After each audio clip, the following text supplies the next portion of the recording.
I'd like to call the March 6, 2023 Common Council meeting to order. We will begin with the Pledge of Allegiance. Councilman Vincent. I pledge allegiance to the flag of the United States of America and to the republic for which it stands, one nation, under God, indivisible, with liberty and justice for all.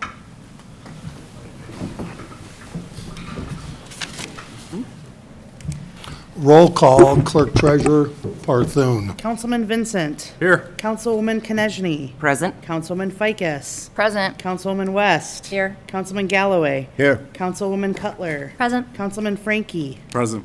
All present. Approval of minutes. Do I have a motion? Make a motion to approve the minutes as presented. Second. I have a motion and a second. Discussion? Hearing none. All in favor? Aye. Opposed? Motion passes 7-0. We do have quite a few petitions and comments of citizens. As a reminder, we will keep each section of comment to 3 minutes. There will not be question and answer, and please no personal attacks.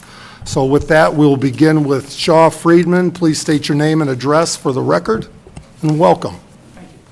Good to be with you, Mayor, Nick, members of the council. Shaw Friedman, attorney for the 39 North Conservancy District. One of the Oscar-nominated best films, The Banshees of Inisherin, is set in a remote island off the west coast of Ireland and features two lifelong friends, where one abruptly and with no good reason decides to end the friendship with disastrous consequences for both. We're the Colin Farrell character here, and I'm just as puzzled as anyone as to why the city would abruptly choose not to even come to the table after 26 years of an amicable relationship with good results for both friends and declare our water agreement ends abruptly May 4th, 2025 without a single good reason. Let us be perfectly clear. The district's water system, where we buy water from the city, is able to adequately serve current residential, commercial, and industrial customers, and yes, we need a water tower to assist new growth and development. We're currently seeking grants to do that, but there is no evidence that the system isn't safe or adequate or that there is any problem with the Center Township Fire Department serving residents and businesses within the district. And I suspect if you had evidence to the contrary, the city would turn it over rather than forcing the district to file a complaint with the Public Access Counselor to try to access the Nice engineering study that was done. No, what I think has happened, candidly, is that city planner Craig Phillips has unfortunately sold a bill of goods to the mayor and to several of you, and I respectfully urge you to take a good hard look at Mr. Phillips' track record for accurately predicting the costs, not only for an annexed area, but for the residents of the annexing city. He's got some believing this will be a windfall for the city of LaPorte. Already has you spending money, like $8,500 for a survey, another $8,000 for Baker Tilly, when he hasn't relayed that within 1 year of annexation, you've got to provide costly police and fire protection, street and road maintenance, and within 3 years, you've got to provide street construction, street lighting, and stormwater drainage equivalent to what's in the city. There is no free ride. Now, how accurate has he been in the past in terms of predicting the And Mr. cost? Friedman, I just want to make sure we're no personal attacks. Oh, no, absolutely not. We're simply questioning, this is performance. This is certainly nothing on his personality. And just, to him, this is absolutely on my shoulders. This is me, not Craig I understand, Phillips. but the planner does make recommendations, and it's the planner that's come to you, Mayor, and to the city council. And I'm saying it's fair game to look at his prior annexation recommendations. His recommendation in 2018, as for annexation, while he was Michigan City planner, of estimated cost for annexing 400 acres near the Michigan City Airport was off by $5 million. That is $5 million that the Michigan City Council just had to take last month from Riverboat and rainy day funds because he was so far off. And I say to you, don't let him come between friends.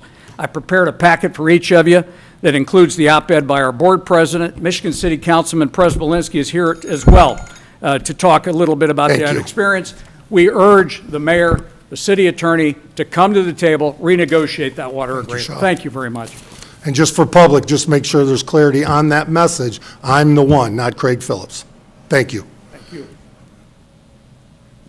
Paul Przbolinski, please come forward, state your name and address.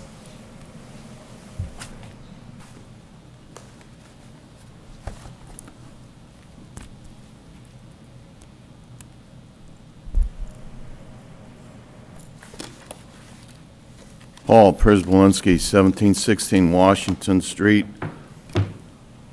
Councilman, 2nd Ward, and previously served on the Michigan City Council for 4 terms. I come to you tonight that I started questioning our time frame to deliver services on this 420 acres that was developed and brought into the city of Michigan City under annexation dated the 7th day of November 2018. And so I had a workshop on the 8th of September last year to get some of our questions asked. And we had one big problem. We had a problem with the effective date. And we also had a boundary for the land, a few other notes that I made. But the biggest thing was the fiscal plan and the discussion at any council meetings, that no discussion took place on the fiscal plan, and I went over and pulled all the records of the meetings, of the 3 meetings that were held up to that point when it was adopted. So the amount that was allocated for that 420 acres to this point right now is almost $8 million out of the taxpayers', I'll say our funds, our funding mechanisms in Michigan City. The rainy day fund that we set up under this council in Michigan City is almost going to be depleted now. The riverboat fund was $2.5 million was taken out. $2.5 million from the rainy day fund and $2.5 from the ARP money. And I got to tell you that they haven't even finished doing the engineering work for that annexation. I was given rough estimates of $400,000 on each one of those. But the bottom line here is that I want to reiterate is that there was no discussion on this fiscal plan at any of those council meetings, and those my colleagues were, I believe, sold a bill of goods. And that I think that you should be very cautious without getting firm figures. I want to repeat that, firm figures that you know, and that I cannot, you have to, I look at it this way. There is, you have dates that you have to do certain things. And our date is running out in Make it ring. this year.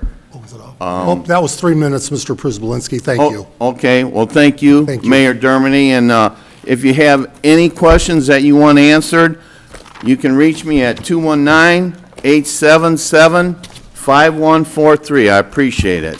Thank you. Dean White, please come forward, state your name and address for the record. Yes, Dean White, 3066 North US Highway 35. My heart is in this city of LaPorte. From early on with people engaged in preservation, founding president, and then on the LaPorte County Convention and Visitors Bureau as a board manager for 6 years. Well, I've brought to many administrations prior to you and once to this administration regarding a Vista View for tourism. It's on the corner of Waverly and Pine Lake Avenue, where there's just scrub brush that is blocking the most beautiful view of Stone Lake, and there is a drainage at that point with rocks around it, so there's not going to be any disturbing of the shoreline, so that clearing could be done. And I encourage early, before the leaves start growing on all the brush, for all of you to just go out there and take a look at it. It should be done early in the spring. Also, the other issue was there's some holes in the pavement by my entrance to the vacation rental. And recently I had a bridal for 2 nights. It was the bride and groom the second night, and the first night was just the bride with her bridesmaids, and they were all dressed up, and one of the young ladies had tripped because of this hole created right by the light pole. And I would like permission to put some damn concrete in there, or somebody else to do some patchwork, just something temporary, and maybe even some of the other places in our city sidewalks, so they're not trip hazards. Thank you. Thank you. Denise Conlon, NIPSCO. Welcome, Denise. Good evening, and thank you for letting us come by and chat. Want to do, first of all, recognize the city for working with us in our discussions about how to help citizens get assistance for NIPSCO bills that have recently gone up due to gas price increases, et cetera. I appreciate the transparency in which you have utilized some of our literature, the fact that I've been able to do a Facebook Live, really appreciate it. But in addition to the multiple assistance programs we have with NIPSCO, where I urge you to call 1-800-464-NIPSCO or NIPSCO.com to learn information about those energy assistance programs and specialized for seniors and veterans, et cetera. I wanted to share some really good news, and that is we're seeing some decreases. We released a press release over late last week with a potential of potentially 25 to 35% decrease in our natural gas prices. And as you know, those costs are passed along to our customers throughput-wise, and we take very, very strict steps to mitigate those costs and help increase them, including buying gas in the summertime, storing it, and utilizing it when prices are higher. But we're also seeing a decrease in the commodity due to the availability of gas now. Not as much problems with getting supply, as well as the ability to pass through. So we're looking in the months to come, potentially a 25 to 35% decrease. Also, a positive effect on our electric as well, because the cost to purchase the fuel has come down. We've filed a request with the IURC to adjust that part of our bill, which pending approval would represent about a $20 decrease in customer charges starting in the May area. So those are some things that are currently happening when it comes to our bills, et cetera. But I also really, too, want to say, if there are problems paying bills, to come see us, to talk to us. We have an office open on 35th and Broadway. We can take in-person customers. We have our 800 number. We're open 7 to 7. And the city here knows how to get a hold of us if there's special requests for customers. And in addition, as we move forward with our renewable portfolio, Mayor, if I've got a moment, I have Please. a person here that could give us a quick update if you have a moment. And this is something residents will be able to take advantage of. Absolutely. Perfect, absolutely. yes. Can I have Brian Burns come up and Please, chat? if Brian, council please. president approves, You bet. Yes, her Just 3 give it- minutes are up, so yeah. Got a we'll minute? let Brian start with his 3 minutes then. Evening, Council, and thank you for the opportunity to present an update here. Brian Burns, Director of Renewable Assets for NIPSCO. I represent the technical arm of our contract negotiation with developers, also responsible for quality assurance, quality control, and construction oversight during the construction window, as well as operations and maintenance during the life of the asset. We have 14 projects in our portfolio equating to a little over 3,300 megawatts to be installed and operational by 2025. 3 of those projects have gone operational. The first 2 are 2 wind projects. Rosewater Wind, Jordan Creek Wind, equating to 500 megawatts, went operational in late 2020. Indiana Crossroads Wind is a 300 megawatt project in White County, went operational in 2021. Dunsbridge 1 and Indiana Crossroads Solar, our first 2 solar build transfer agreements. They are beginning the early stages of commissioning right now to be operational by June 30th of this year. And then we have 3 additional projects that are breaking ground, which is Dunn's Ridge 2 Solar, our largest project within the fleet, which is Jasper County Cavalry Solar, which is 200 megawatt in White County, and Fairbanks Solar, which is 250 megawatt in Sullivan County.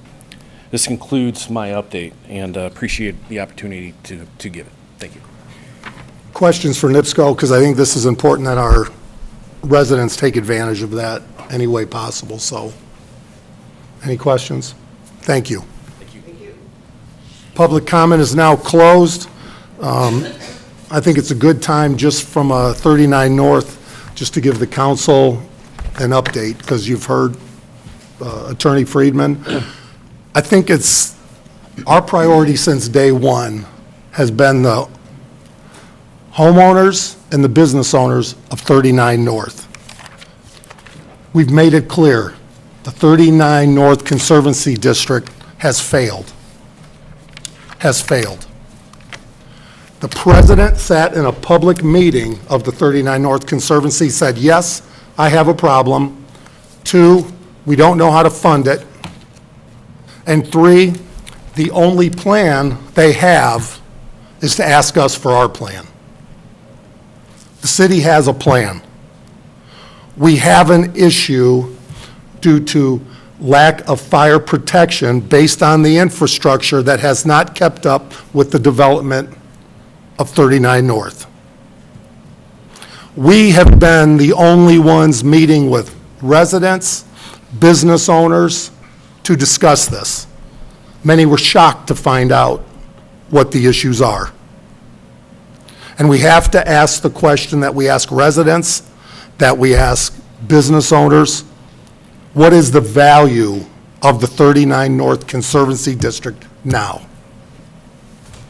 Why not reduce bureaucracy? We are the operator, and let's not wait till something happens. We are prepared to pay for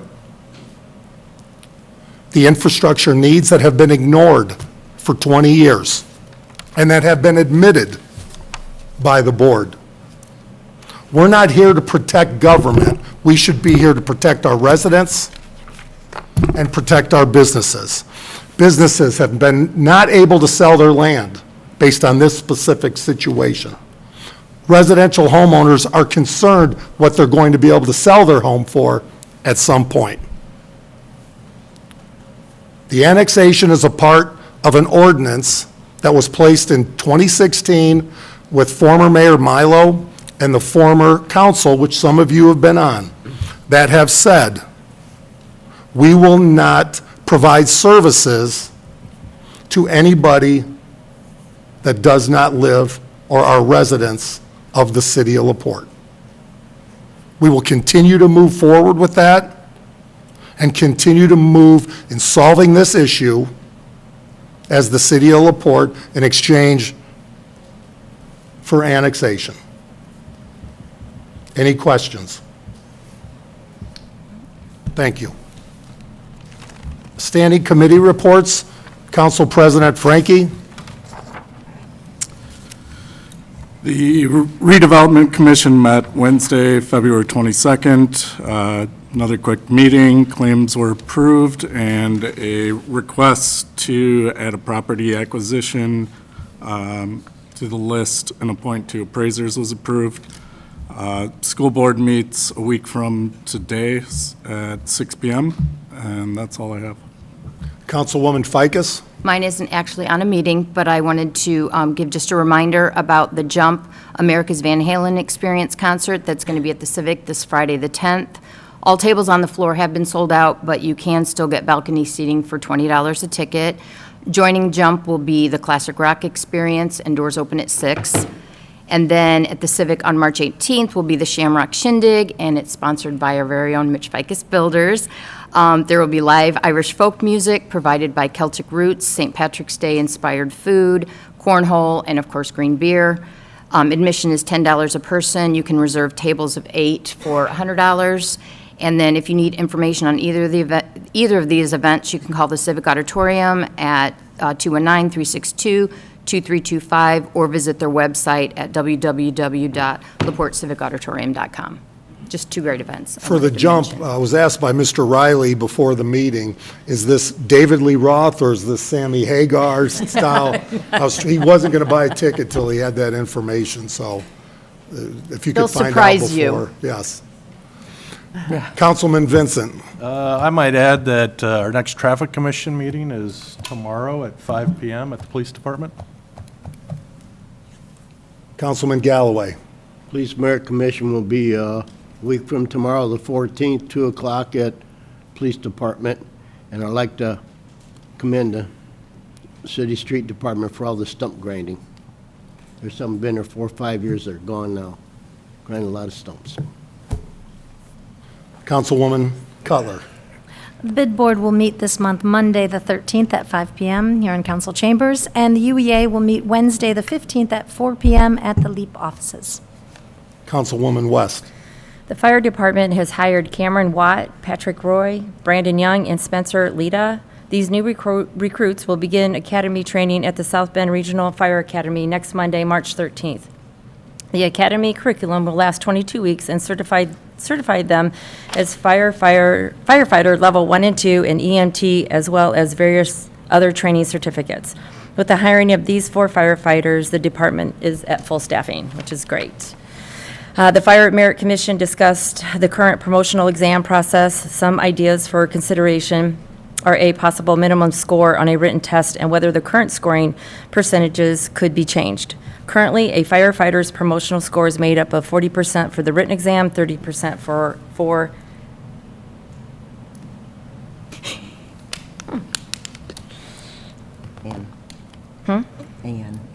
I know, but for an average of the previous 4-year performance ratings, 20% for years of service and 10% for an oral interview. Chief Snyder will investigate whether this conflicts with the state and report back next month. It was also reported that this year's written promotional exams will take place on May 8th and 9th and May 15th and 16th. ESCI Testing Company has been contracted to provide the testing material as they have done in the year of 2019 and 2021. Thank you. And just for public, I think it's important to acknowledge that Jake's Law, which I think is something very important to the city of LaPorte, has passed out of the Indiana Senate. And congratulations, and look forward to passing out of the Indiana House. It needs to be heard there for sure. So thank you. Congratulations. Councilwoman Konechny. Tonight's short and sweet. The HPC will meet next on Tuesday, March 21st at 5:30 here in council chambers. And the airport authority's next meeting will be held on Monday, March 13th at 5:15 at the airport. Councilman Vincent. Honorable Mayor, I'd like to make a motion to introduce a resolution related to our ADA transition plan. Second. I have a motion and a second. Discussion? Hearing none. All in favor? Aye. Opposed? Councilman Vincent. A resolution by the Common Council of the City of LaPorte adopting the Indiana Title II ADA Transition Plan. Whereas the City of LaPorte has established an ADA Title II policy and transition plan that recognizes its legal obligation to comply with the federal ordained Americans with Disabilities Act, ADA, that was enacted on July 26, 1990. And later amended and effective January 1st, 2009. Whereas the City of LaPorte developed its initial ADA policy and transition plan in 1994 and updated that plan in 2012, 2017, and 2022. The 2012 plan focused on city-compliant procedures and budgetary allocation. Updates adopted in 2017 included a transition implementation plan, updated complaint procedures, and other Title VI assurances. The 2022 update is intended to clarify the city's responsibility in maintaining of accessibility pathways. It provides updates to the city's self-evaluation and implementation plan, and separate the City of LaPorte's ADA transition plan from the Title VI plan into 2 separate plans. Whereas the Common Council of the City of LaPorte hereby adopts and approves the Indiana Title II ADA Transition Plan. Now therefore be it resolved by the Common Council of the City of LaPorte as follows. One, that the Common Council of the City of LaPorte hereby adopts and approves the Indiana Title II ADA Transition Plan, which will provide continued transparency, clarity, and technical guidance for internal and external constituents regarding the ADA program. End of resolution. So this is a resolution. It can pass this evening. Before we take a motion, I believe David Heinhold, Craig Phillips is here to speak on this. David? Please state your name and address for the record. David Heinold, City Planning ADA Coordinator for the City of LaPorte.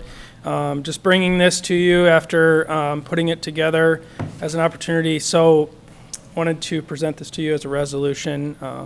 I'll answer any questions that you have, but I talked with Attorney Otis on this as far as kind of the procedure for outlining this with the transition plan. We can post the draft plan on the city's website. We have the grievance procedure on there as well for comments. So just kind of an opportunity for people to weigh in on the plan in terms of what's in there as far as the curb ramps and the sidewalks, the inventory that's been done to date, the condition, the widths, and all of that. So if you have any questions, I'd be glad to answer them more specifically. Questions for Mr. Heinold? Thank you, David. Thank you. Do I have a motion to pass? So moved. Second. I have a motion and a second. Further discussion? Hearing none. All in favor, state by saying aye. Aye. Opposed? Motion passes. Councilwoman Ficus. Your Honor, I move to introduce a resolution read for the first and only time in its entirety. Second. I have a motion and a second. Discussion? All in favor? Aye. Opposed? Councilwoman Ficus. A resolution approving financing of the Air Corps 800 aerator for Beechwood Golf Course through First Source Bank. Whereas the City of LaPorte's Beechwood Golf Course has a need of purchasing a John Deere Air Corps 800 aerator for $800.49, and whereas the City of LaPorte will finance the Air Corps 800 aerator through First Source Bank, and whereas First Source Bank provided the low bid for 6 years with a qualified rate of 4.59%, which will be held until March 20th, 2023, and whereas the semi-annual payment, July 15th and January 15th, will be paid from Beechwood's budget with the exception of the first year, which will be paid through the CCD fund. Now therefore be it resolved, City of LaPorte Common Council hereby approves the financing of an Air Corps 800 aerator for $32,800.49 and hereby authorizes Mayor Dermody to sign financial documents from First Source Bank. End of resolution. So before I take a motion on this, and again, this is something that Beechwood has been spending, I think, weekly or monthly, and annually. I can have Kyle come on over, since you're not going to come here to say you're opening the golf course up. Yeah, so annually, we outsource this for $4,000, and that allows us to aerate our greens one time. So I feel like it's better served to spend that $4,000 a year to get our own aerator. Therefore, we can aerate the greens every fall, but also, first thing we do is tees, and you could do fairways. So we would have the ability to aerate when we need it, as opposed to just spending that money and getting it one time a year. Questions? I know that it was a ways out before we could get it. Has that time frame changed at all? The goal is still the fall. Is it? Okay. So we hope to get it for fall aeration, and then come up with a plan for the spring to do our tees that need it the most. Questions further? Do I have a motion to approve? So moved. Second. I have a motion and a second. Further discussion? All in favor, state by saying aye. Aye. Opposed? Motion passes 7-0. And then before we adjourn, number one, Mr. Batchelor has the dumpster program out at the street department, 7 to 3:30 while the snow is not here.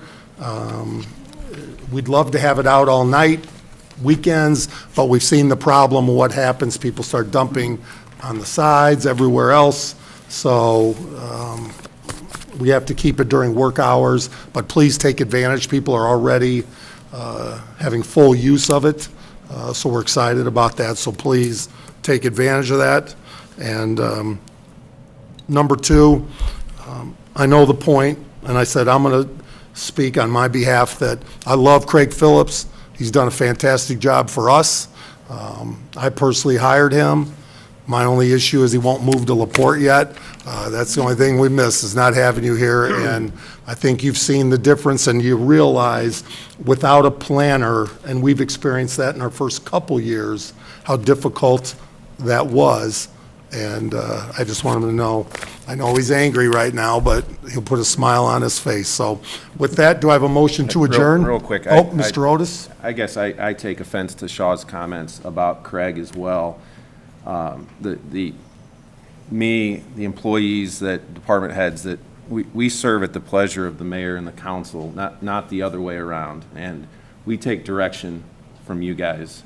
And Craig is not misleading anybody. That's just a false narrative. And it's just frankly disrespectful. During the last administration, myself and other department heads were directed to work with 39 North on the stormwater project because that's what the elected administration wanted to do.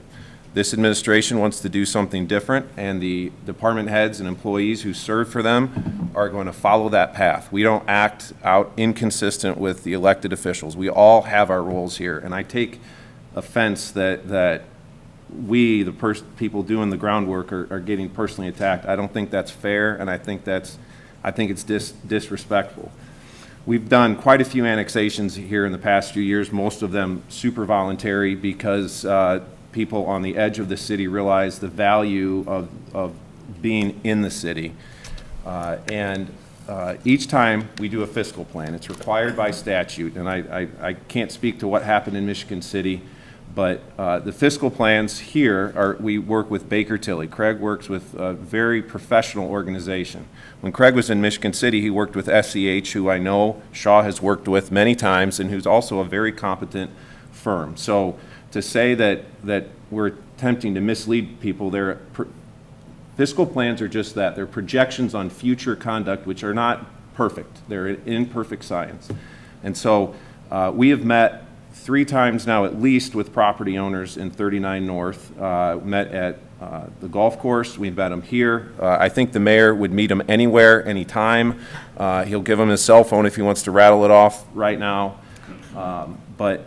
And there's going to be 3 more public meetings at the Civic Auditorium coming up this spring on this issue, where the fiscal plans will be covered at depth. And any questions that homeowners have, property owners, business owners, the city's been here and willing to answer them from whatever department head has those answers. And so I just wanted to add that for the people that are working here every day, trying to do the jobs that we're directed to do by you guys and the mayor. Thank you. Motion to adjourn? Question first. Mr. Galloway? We have stuff tabled. Is it going to stay tabled? I believe tonight it is. Yeah, we're still Okay. looking for one more appointment for the fire, so. Okay, motion to adjourn. Second? Second. All in favor? Aye. Opposed? We are adjourned. Everybody have a great evening.